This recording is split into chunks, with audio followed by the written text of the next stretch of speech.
Di depan meja makeup, di meja rias ini dia nggak lagi pakai makeup segala macam, dia cuma kayak lagi ngaca gitu, diperhatiin sama maknya nih sambil dia tuh kayak narikin muka dia gitu loh. Tapi yang dilihat sama maknya si Rina nih nariknya Senyum.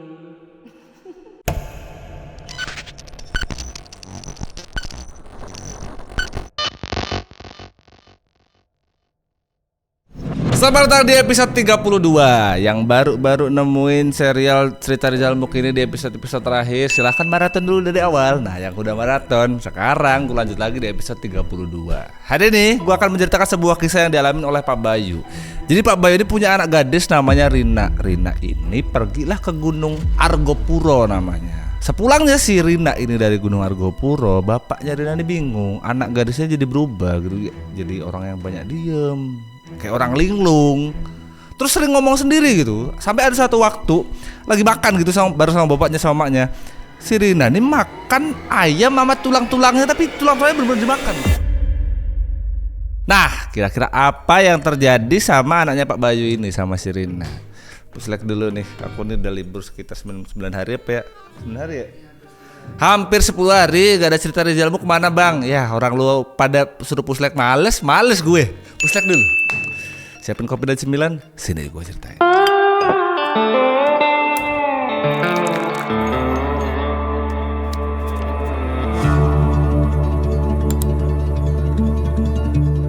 Sebelum masuk ke ceritanya, gue mau ngasih tahu lu pada dulu di mana letak terjadinya cerita ini. Kejadiannya itu ada di Gunung Argopuro yang letaknya ada di Jawa Timur. Buat pendengar cerita gue yang memang anaknya anak gunung banget nih, pasti sedikit banyak kalian udah tahu lah ya, kalau Gunung Argopuro ini terkenal dengan treknya yang panjang.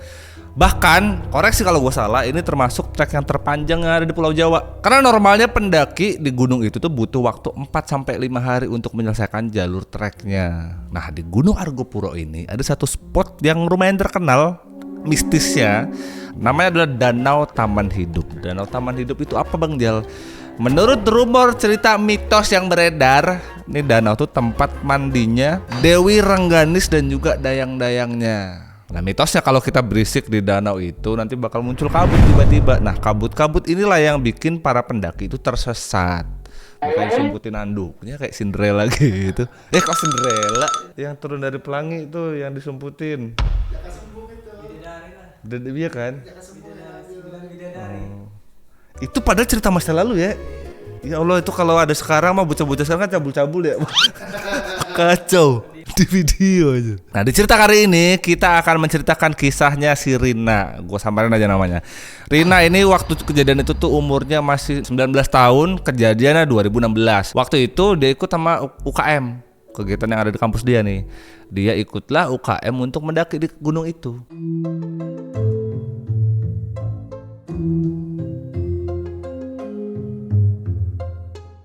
Rina udah pergi mendaki di gunung itu tuh 5-6 harian lah. Makanya di hari ke-6 itu udah ditunggu lah sama bapak maknya di teras tuh, tunggu ya, hari ini nih anak kita pulang mak. Tunggulah di teras itu. Tapi yang bikin mereka berdua tuh seantusias itu nunggu anaknya tuh karena selama si Rina ini mendaki itu gak ada kabar.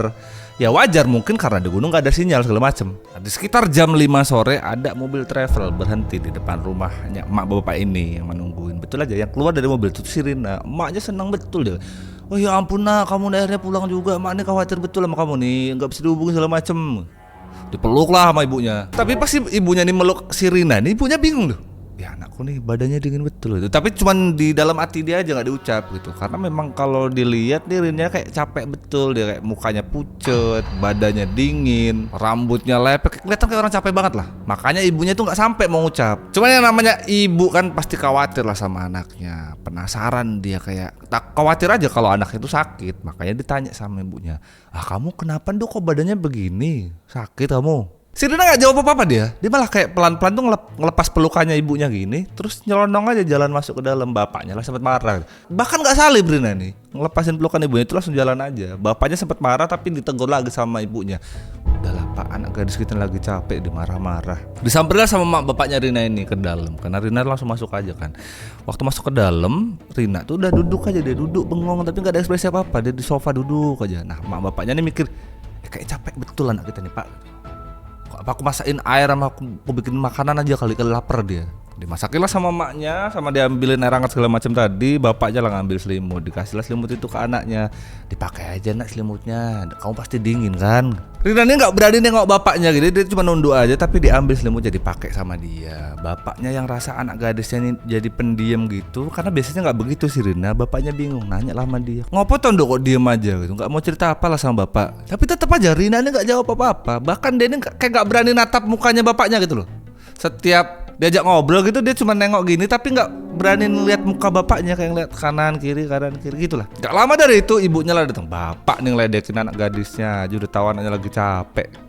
Dibawailah tuh air yang buat rendeman kaki sama maknya, dimasukin lah kakinya si Rina rendeman di situ. Yang bikin ibunya Rina nih bingung, air yang tadinya hangat itu waktu udah ditaruhin kakinya si Rina, pas dipegang airnya sama maknya loh, akhirnya jadi dingin. Tapi dia cuma ngebatin aja di dalam hati dia aja. Kamu kan baru pulang, Duk, mandi dulu aja sana, bersih-bersih badan. Si Rina cuma jawab, iya bu gitu. Tapi gak ditatap juga tuh muka ibunya. Diantarlah si Rina ini ke kamar dia untuk buat mandi segala macam. Ditungguin lah sama ibunya nih. Perasaan ibunya Rina nih mandi tuh kayak sejaman lebih gak kelar-kelar. Yang didengar dari luar tuh kayak air ngalir terus, kayak seakan-akan mainan air terus. Selesainya si Rina nih mandi, dipanggil lah sama bapaknya. Rin, nak, do, ayo sini makan dulu sama bapak sama ibu gitu. Jadi bapak sama ibunya ini emang udah nungguin si Rina mandi di meja makan. Ibunya Rina ini tahu betul Rina ini suka banget sama ayam goreng lengkuas. Jadi waktu si Rina ini balik udah disiapin tuh ayam segala macam, udah disiapin sama ibunya. Dia tahu betul kalau anaknya ini pulang pasti itulah yang dicari. Apalagi potongan dada yang nggak ada tulangnya. Ibunya tuh tahu betul lah, anakku nih paling suka itulah. Makanya hari itu tuh disiapin lah makanan itu sama ibunya di meja makan. Keluarlah si Rina ini dari kamarnya, harumnya yang kayak mana ya, kayak orang pakai parfum tapi over gitu loh pakainya. Baunya sampai ke ruangan tuh kecium semuanya lah. Mak bapaknya juga agak heran, cuman nggak mikir apa-apa lah. Tapi yang bikin aneh, yang bikin mak bapaknya nih bingung gitu ya. Begitu Rina nih keluar, diajak ngobrol sama bapaknya nih, nggak natap bapak maknya gitu loh obrolannya, mukanya tuh langsung ngelihat sama si ayam goreng yang udah disiapin maknya tadi. Refleks aja gitu si Rina tuh ngeliat itu. Bapaknya mikir, lapar betul kalian aku nih gitu. Soalnya pikir bapaknya, nih diajak ngomong nih anak tapi malah yang liatin tuh piringnya ada ayamnya tadi itu. Sambil diledekin sama bapaknya, udah lapar betul kamu Dok gitu. Sinilah makan. Banyak-banyak lah makan nih, ibumu ini udah masakin buat kamu Dok. Nasinya banyak, ayamnya juga banyak. Ini kan ayam yang kamu suka kan. Tapi si Rinanya ini gak ngambil nasi dia langsung nyamper ke meja makan itu, langsung duduk. Yang diambil sama dia langsung paha ayam yang digoreng tadi itu, bukan dada loh padahal. Yang paha ayam itu langsung diambil sama dia terus dimakan. Makanya kayak liar banget. Bapaknya makin ngebatin, makan dia bocahnya dari kemarin di gunung gitu. Tapi bapaknya juga ngebatin gitu, seneng karena makannya anaknya nih lahap, tapi sambil mikir, biasanya nih anakku nih kalau makan gak geragas gini loh cuy. Soalnya setahu bapak, ya namanya bapak sama anak gadisnya kan dia tahu betul lah ya. Setahu dia nih anak gadisnya kalau makan tuh lembut gitu ya. Makan pelan-pelan lah, baca doa dulu lah. Terus jarang banget dia makan ayam begitu gak pakai garpu atau sendok gitu. Langsung dipegang itu jarang. Makanya bapaknya heran. Ketawa-ketawa bapaknya ngeledekin anaknya gitu sambil ngobrol sama ibunya. Ibu lihatlah anakmu nih kayak lapar betul dia nih, makannya banyak banget lahap. Lagi bercandaan begitu tuh bapaknya sama ibunya. Tiba-tiba mereka tuh diem gara-gara denger si Rina nih makan paha ayam tadi tuh sampai tulang-tulangnya digigit.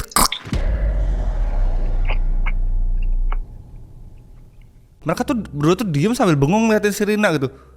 Tuh itu tulang loh kok kau makan juga. Tapi si Rina diliatin sama mak bapaknya begitu tuh dia santai aja gitu. Dia makan ayam itu, makan tulang itu santai aja, kayak bener-bener bukan makan tulang. Ditegur begitu si Rina tuh ya balik natap mak bapaknya gitu. Tapi dia natap gitu nggak turun lagi tatapan dia ini sambil masih nerusin makan tulang itu. Dan makan tulang itu krak. Mak bapaknya kan bingung kan berdua. Si Rina nggak ngomong apa-apa, dia malah tatapan sama mak bapaknya ini makin ditatap lagi matanya gitu. Sambil tetap makan tulang itu. Di akhir dia makan tulang itu sambil senyum itu bilang, lapar ya. Flat aja. Dan selesainya dia ngomong begitu. Tulang-tulang tadi yang digigitin sama dia itu gak dilepeh gitu, bener-bener dimasukin sama dia ke mulut. Ngelihat putrinya begitu, bapak jadi antara merinding tapi bingung gitu. Maksudnya gak biasa-biasanya nih anak gadisku ini makan begini gitu, biasanya lembut. Terus bapak jadi apal betul kalau anak gadisnya ini di ayam goreng lengkuas itu favorit dia itu adalah dada ayamnya yang nggak ada tulangnya tadi. Kenapa malam ini yang diambil sama ini bener-bener bagian paha aja gitu, apalagi tulang dimakan kayak tadi. Jadi antara dia tuh bingung, kaget gitu, tapi dia masih berusaha untuk positif kayak lapar betul deh anakku nih, nggak makan apa dari kemarin ya. Di tengah-tengah bingung bapaknya begitu tuh, maknya nyeletuk, Pak, anak kita ini lapar kali ya. Bapaknya yang lagi berusaha untuk mencerna keadaan itu tuh sambil mikir, kayaknya iya bu. Besok harinya, waktu itu hari Sabtu, si Rina di hari Sabtu itu dia bangun agak siang, deh jam 11 siang tuh dia baru bangun. Bangunnya si Rina ini, jalanlah dia dari kamar itu ke ruang tengah di rumah dia ini. Rumah dia sendiri bener kan. Di ruang tengah itu dia kayak celinguk kanan kiri. Setiap dia ngelihat gambar foto segala macam foto keluarga gitu, dia tuh perhatiannya betul-betul gitu, kayak asing betul. Lo kayak mana sih, kayak lo bertamu di rumah orang terus lo ngelihat sesuatu yang emang nggak pernah lo lihat biasanya. Jadi bener-bener kayak pertama kali si Rina itu ada di rumah itu, seakan-akan begitulah. Nah di siang itu dia lah lihat ibunya itu lagi nyapu di depan. Karena ibunya nih ngelihat si Rina udah bangun, disamper, Nduk Rina udah bangun, Nduk mau sarapan. Waktu ditanya begitu sama ibunya, Rina ini masih tetap natapin foto keluarga aja. Kayak dia tuh seakan-akan mau ratiin, ini orang-orang yang ada di foto ini siapa gitu. Jadi dia waktu tanya sama maknya tuh nggak jawab dia. Cuman setelah dia berhenti beberapa saat gitu ngeliatin foto, dia nanya sama ibunya itu, kamar mandi sebelah mana ya bu? Ibunya denger Rina nih ngomong, ngelindur bocah kayak gitu. Kayak ibunya kayak bingung kayak, kamu nih bercanda aja loh, Nduk, di rumah siapa lo? Kamu loh tinggal di rumah ini dari lahir, masa nggak tahu kamar mandi di mana? Itu loh deket dapur. Rina nggak ada reaksi apa-apa waktu emaknya tuh bilang gitu. Dia kayak cuman diem terus ngangguk. Terus nggak lama dia jalan ke dapur yang udah ditunjukin sama emaknya tadi. Dari belakang emaknya tuh perhatiin anaknya, ngapalah anak gadisku nih? Dia lupa sama rumah apa kali? Terus cara jalan dia juga aneh. Perasaan aneh itu nggak cuma sama maknya Rina aja yang ngerasain, karena bapaknya itu kan lagi nonton TV di ruang tengah itu, deket-deket sama ruang tengah lah. Jadi waktu si Rina masuk ke kamar mandi ke belakang, pasti kan lewatin bapaknya. Bapaknya juga sambil ngebatin, apalah anak gadisku ini jalannya begitu. Akhirnya kayak diseret gitu loh. Apa mungkin dia nih kakinya luka atau apa di gunung? Ditanya lah sama bapaknya, kakimu ngapa Nduk? Tapi gak dijawab sama Rina. Jalan aja, ngomong aja dia. Di hari ketiga kepulangannya si Rina di rumah ini, bukan cuma bapaknya aja gitu yang rasa kalau anak gadisnya jadi aneh. Di sekitaran Rina ini juga ada hal yang aneh. Contohnya kayak gini nih. Si Rina ini punya hewan peliharaan, kucing lah hewan peliharaan dia nih. Kucing ini dikasih nama lah Mochi. Mochi ini hari-harinya biasanya itu manja betul sama si Rina. Tapi semenjak si Rina udah pulang 3 harian itu, Mochi nggak pernah kelihatan di rumah. Sampai ada satu momen waktu sore harinya, Rina tuh lagi duduk-duduk di sofa gitu, si Mochi itulah datang di rumah. Kucing peliharaannya itu loh, itu datang ke rumah. Tapi ya itu tadi yang aku bilang tadi, kayak biasanya dia tuh manja-manjaan gitu sama si Rina. Kucing ini setengah meter gitu jaraknya dari si Rina, dekat gitu, dia kayak ngedesis gitu loh. Lo perhatiin sih kalau kucing lagi was-was, itu kan ekspresinya kelihatan kan. Nah begitulah si Mochi tuh, kayak ngeliat apa gitu deh. Terus si Rina nih ngeliatin kucingnya gitu, gak kaget dia. Harusnya kalau kita punya hewan peliharaan gitu ya, kita pasti paham betul lah kalau hewan peliharaan kita ini perilakunya itu beda gitu, entah dia sakit atau apa gitu. Si Rina ngeliatin si kucingnya tuh ditatap balik gitu sama dia, tapi gak ada ekspresi apa-apa. Abis itu dia nunduk bentar gitu, kucing ini melari dan gak pernah pulang lagi. Dan semua kejadian itu dilihat sama ibunya dari ruang makan. Pas malam harinya kejadiannya tuh makin aneh. Jam 11 malam lah, kurang lebih jam 11 malam tuh bapaknya si Rina ini kebangun mau pipis deh, kamar mandi dia. Waktu dia mau kamar mandi, sampainya di kamar mandi, dia tahu betul kalau kamar mandi itu ketutup dan lagi ada orang. Diperhatiin siapa lah yang ada di kamar mandi itu. Ternyata anak gadisnya itulah yang lagi ada di kamar mandi. Kenapa bapaknya bisa tahu kalau itu di dalamnya adalah si Rina? Karena bapaknya ini dengar dari dalam tuh si Rina itu kayak ngomong, Ibu, Bapak, makan. Ibu, Bapak, makan. Tapi yang bikin bapaknya ini merinding gitu sambil bingung, ini suara Rina nih. Tapi makin lama didengar suaranya tuh berubah. Bukan lagi suara anaknya itu yang didengar, anak gadisnya. Lama-lama suaranya makin berat, kayak suara kakek-kakek. Waktu bapaknya didengar kalau suaranya itu berubah gitu, suara kakek-kakek gitu, takut kan dia kan. Nggak jadi pipis dia, balik lagi kamar. Dia berusaha untuk tidur dan melupakan apa yang terjadi malam itu. Besok harinya pacarnya si Rina nih, namanya Dimas. Dimas ini temen si Rina ini dari zaman sekolah lah, dari zaman SMA sampai kuliah segala macam. Nah si Dimas ini ngerasa kalau si Rina ini nggak ada kabar dari pulang dia dari gunung itu kan udah 3-4 harian, tapi dia nggak ngabarin si Dimas sama sekali. Dimas lah bingung, kenapa lah nih pacarku nih. Nah karena bingung itulah si Dimas ini datang ke rumahnya si Rina. Ya tujuan dia cuma nengok aja, jenguk aja, denger kabar dari kawan-kawan dia ini si Rina kan udah balik, tapi nggak ada kabar aku gitu. Makanya lah datang ke rumah itu, ngobrol sebentar tuh di depan rumah sama emaknya Rina, ngobrol sama Bude itu. Ya udah Dim, duduk aja dulu, nanti tak panggilin si Rinanya. Duduklah si Dimas tuh di ruang tunggu di depan, ruang teras gitulah. Masuklah emaknya si Rina ini ke kamarnya si Rina. Waktu sampai di kamarnya si Rina ini di kasur gitu, duduk kayak natapin lantai aja, tapi kosong aja tatapannya. Emaknya bingung lah. Apa kamu, Duk? Itu di depan ada Dimas. Kamu gak mau temuin sekarang gitu. Iya Bu, gitu. Si Rina tuh ngejawab tapi datar aja. Rina langsung pergi nyamperin Dimas ke depan. Duduklah di sampingnya si Dimas ini. Dimas emang dari datang tuh tujuannya udah bingung kan. Banyak hal yang ditanyain sama si Dimas ini. Kamu nih kenapa lah, kamu nih gak ada kabar lah, segala macam. Semua ditanyain sama Dimas gitu. Sampai ada satu waktu si Dimas ini karena bingung gitu loh. Setiap pertanyaan dia gak pernah dijawab sama si Rina. Dipeganglah tangannya si Rina. Tapi waktu dipegang tangannya si Rina tuh kenepis tangannya Dimas kayak kenceng banget. Tenaganya bukan kayak tenaga cewek. Dan setelah nepisin tangan itu nggak ngomong apa-apa, nggak satu pun pertanyaannya si Dimas itu nggak ada yang dijawab, malah dilihat ditatap gitu matanya. Dimas kan begitu kan, ih takut lah dia, serem lah dia. Karena yang dilihat sama si Dimas ini, si Rina ini kayak orang marah gitu, tapi marahnya nih marah kenapa? Harusnya mah aku yang marah gitu pikir dia kan, karena nggak ada kabar segala macam. Nggak lama dari itu si Rina nih setelah nepisin tangan dia tadi itu kayak mundur pelan-pelan terus masuk lagi. Dimas yang lagi berusaha untuk ngebaca situasinya kenapa gitu ya, bingung dia, tapi takut. Gak lama lah pertemuan mereka berdua nih. Abis itu si Dimas nih pulang. Di depan rumah itu ketemulah sama ibunya si Rina. Kok buru-buru amat lo Dim? Si Dimas ditanya gitu sama emaknya Rina, gelagapan deh. Iya Bude, gak apa-apa Bude, Dimas mau pamit pulang aja gitu. Emaknya Rina nih tumben nih biasanya nih anak kalau main lama gitu. Malam harinya emaknya Rina ini lagi lewat di depan kamarnya si Rina karena pintunya nggak ketutup semua gitu. Jadi sekelibatan tuh kayak ngeliat si Rina. Dipikir emaknya belum tidur nih anakku gadis kuning. Pas ditengok sama si ibunya tuh sambil ngintip gitu. Tapi nggak langsung masuk terus ditegur. Karena emaknya nih merhatiin anaknya nih jam segini makeup mau ngapain pertama itu. Terus yang kedua di depan meja makeup di meja rias ini dia nggak lagi pakai makeup segala macam, dia cuma kayak lagi ngaca gitu diperhatiin sama emaknya nih sambil dia tuh kayak narikin muka dia gitu loh. Tapi yang dilihat sama emaknya si Rina nih nariknya kayak mana sih orang kita kalau normal kan nariknya ya gini ya gitu, nariknya tapi kenceng banget, ditarik kenceng dilepas, datar lagi flat mukanya ekspresinya ditarik lagi ke bawah gitulah. Menurut logika emaknya si Rina ini ngelihat begitu tuh nggak normal gitu loh. Terus emaknya juga tuh sambil denger anak gadisnya ini bilang sama ibunya tuh dengar betul suara cekikikan kayak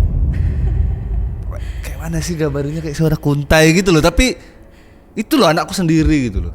Makanya ibunya tuh takut, langsung buru-buru lah ibunya ini pergi dari depan kamarnya Rina ini, pergilah ke dapur. Sambil di dapur tuh sambil deg-degan gitu sambil dia ngebatin, apa mungkin tadi siang tuh Dimas begini kali ya, makanya dia buru-buru pulang. Dia kepikiran banyak hal lah. Sampai di waktu maknya si Rina mau tidur, di sebelah bapaknya lah dia cerita apa yang kejadian yang dialamin dia tadi. Dia cerita lah, Pak aku tadi nih ngeliat anak gadis kita nih depan kamarnya, kok gelagatnya aneh gitu. Tapi belum selesai si ibunya ini menceritakan detail kejadian yang dialami sama dia, bapaknya langsung, kamu nih ngomong apa tuh Bu? Takut sama anak gadis sendiri. Wes tuh gak usah mikir aneh-aneh, tidur, udah malam. Ibunya ini gak bisa ngebantah bapaknya, jadi dia oh ya udahlah, mungkin bener nih apa omongan suamiku lah. Akhirnya dia tidur, tapi dia tuh sambil merem tuh sambil was-was gitu, masih belum terpuaskan gitu jawaban suaminya ini sama apa yang dialami tadi. Nggak cuma itu kejadiannya. Waktu jam 1 malam mak bapaknya Rina kan udah tidur nih. Waktu lagi tidur gitu, sepanjang tidur tadi kan maknya Rina ini kan was-was gitu kan. Di jam 1 malam itu yang dirasain sama maknya Rina, kasur itu kayak ada beban baru gitu di kasur. Terus selimut kayak ada yang narik.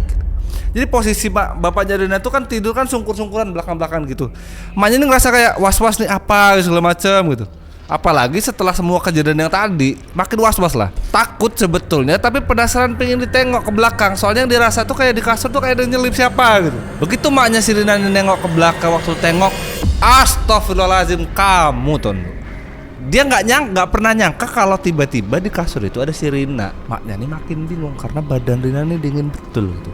Lagi ngebatin gitu si Rina bilang sama ibunya, Di sana dingin bu, di sini lebih hangat. Aku nggak mau lagi balik kamar itu. Nggak lama dari itu bapaknya bangun. Oh kamu nih kalau mau tidur sini bilang Tondo, biar bapak aja langsung pindah.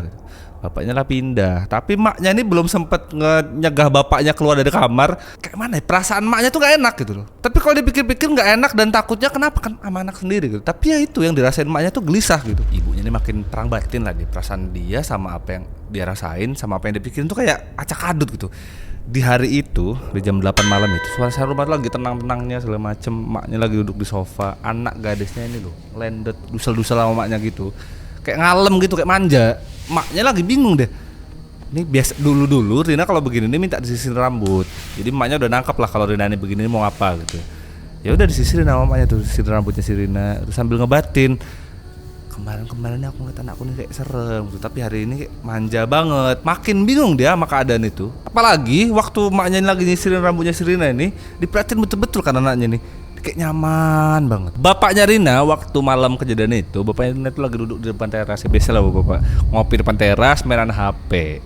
Waktu lagi mainan HP duduk di teras begitu sambil ngopi gitu, HP-nya bapaknya ini kayak ada yang nelponin terus-terusan. Tapi bapaknya tuh tahu betul kalau ini nomor asing yang zaman itu lagi rame lah tipu-tipu segala macam, makanya nggak diangkat, di reject lah sama bapaknya. Tapi telepon itu masuk berkali-kali sampai bikin bapaknya si Rina nih kesel. Saking keselnya nih, telepon itu diangkat sama bapak Rina. Bapaknya halo. Yang didengar sama bapaknya itu suara perempuan nangis. Bapaknya ini bener-bener denger itu sambil nge-freeze gitu, kayak perempuan nangis tapi suaranya nggak asing kayak suara anaknya. Belum selesai bapaknya tuh bingung sama situasi itu, Pak tolongin Rina Pak. Makin bingung bapaknya karena dia tahu betul kalau yang lagi telepon sama dia ini suara anak dia itu si Rina. Padahal kan Rina loh lagi di tengah tadi sama ibunya. Jadi gara-gara bingung itu ditengoklah sama bapaknya Rina ini. Bapaknya Rina sambil ngintip. Bingung bapaknya karena yang nelpon ini ngaku si Rina. Tapi waktu ditengok tuh Rina sama maknya. Makanya ditanyalah sama bapaknya ini, kamu siapa? Ini Rina pak, Rina kesasar di hutan. Rina misah sama rombongan Rina. Kaki Rina patah pak. Sekarang Rina ada di base camp gunung, baru diselamatin. Belum selesai sih bapaknya Rina nih denger suara telepon dari yang ngaku anaknya ini, disambut lagi sama suara cowok. Bapak ini anaknya baru kita rescue dari atas, kondisinya kebetulan lumayan parah, makanya harus kita lariin ke rumah sakit. Nanti bapak temuin aja ke rumah sakit. Waktu itu juga bapaknya bener-bener langsung nge-freeze gitu, kayak bingung sama situasi yang sedang dialamin gini. Maksudnya Rina di dalam, ini yang nelpon siapa? Tapi yang nelpon ini jelas betul kalau itu suara anaknya. Bener-bener gak nyangka sama apa yang didengar gitu lah. Gak lama bapaknya Rina langsung masuk ke dalam, langsung nyamperin Rina sama ibunya tadi. Jelas betul lah tadi tuh Rina di dalam sama ibunya. Disamper lah sama bapaknya ini. Sampainya di dalam gak ada sih. Ibunya Rina kan ngeliat bapaknya bingung. Apa bapak ini kayak orang bingung gitu. Bapaknya nanya, Rina kemana? Bapak ini kenapa lo kayak orang gerusak-gerusuk? Abis itu bapaknya si Rina langsung ngasih telepon tadi itu. Dikasih lah ke ibunya. Karena bapaknya nih mau ngejelasinnya tuh udah bingung. Diambil lah tuh HP sama ibunya si Rina. Waktu didengar sama ibunya Rina tuh, Bu ini Rina gitu sambil nangis-nangis itu. Si ibunya Rina bingung kan. Terus ngeliat bapaknya langsung tahu kalau yang ditelepon itu adalah Rina. Rina nih belum pulang dari Argopuro. Ibunya, kalau ini Rina yang tadi ini lo siapa? Bapak ibunya bener-bener sempat berdua tuh nge-freeze gitu sambil tatap-tatapan itu sambil mikir. Bingung gitu sama kejadiannya. Bapaknya Rina langsung nyari ke belakang karena ibunya Rina bilang tadi kalau Rina tuh ke belakang. Dicari lah sama bapaknya Rina, kamar mandi lah, di kamarnya Rina. Rumah tuh dikelilingin sama bapaknya. Gak ada. Rina tadi tuh loh yang selama beberapa hari tinggal dia sama mereka ini gak ada lagi. Gak mau panik sendirian bapaknya nih, ibunya tuh ikut bantuin si bapaknya ini nyariin si Rina. Mereka berdua yakin betul kalau harusnya orang yang ada di dalam rumah itu kalau keluar pasti ngelewatin mereka karena aksesnya kan dari depan itulah, dari belakang tuh gak bisa lah ketutup tembok. Pas mereka berdua balik lagi ke ruang tamu tadi, tempat duduk si Rina terakhir itu sama ibunya, yang dilihat sama ibunya tempat duduk dia tadi ini basah. Tempat duduk itu loh basah air yang ada di sofa ini kayak bau ini loh, kayak bau air yang ada di lumpur. Bingung, bener-bener lemes ibunya. Ibunya terus mikir, jadi beberapa hari terakhir nih yang hidup sama kita ini siapa pak? Bapaknya juga bener-bener bengong kayak, yang kemarin makan lah segala macem bareng sama kita ini siapa? Long story short, akhirnya bapaknya Rina ini menuju rumah sakit yang dapat informasi dari telepon tadi. Disamperlah ke sana dan betul aja di sanalah ketemu sama putrinya. Setelah ketemu sama putrinya, dia sempat ketemu sama orang yang nyelamatin putrinya ini. Si beliau ini cerita sama bapaknya Rina kalau anaknya ini, si Rina ini ditemukan di pinggiran danau hidup. Ditemunya tuh dalam kondisi yang udah lemes, dehidrasi gitu lah. Waktu ditemukannya si Rina ini, si tim rescue ini bilang kalau si Rina ini sering ngigo dia bilang kalau seakan-akan selama ini tuh dia ngikutin temennya perempuan tapi ditinggal, tapi dia nggak tahu tuh siapa. Alhamdulillahnya si Rina ini masih selamat, dirawat di RS dan setelah itu pulang. Itulah kisah yang dialami oleh Rina yang diceritain secara detail sama bapak dan juga ibunya. Gue sih gak pernah kebayang gitu ya, sempet tinggal beberapa hari gitu ya, makan tidur apa-apa bareng serumah sama makhluk tadi loh yang gak tahu siapa. Kalau kalian ada cerita apa silahkan kirim aja ke email di bawah. Terus yang belum nonton episode-episode lainnya, kalian bisa tonton, bisa ada di ujung-ujung kanan ini. Thank you udah nonton di episode ini. Ketemu lagi besok di episode selanjutnya. Jangan lupa sholat, teman.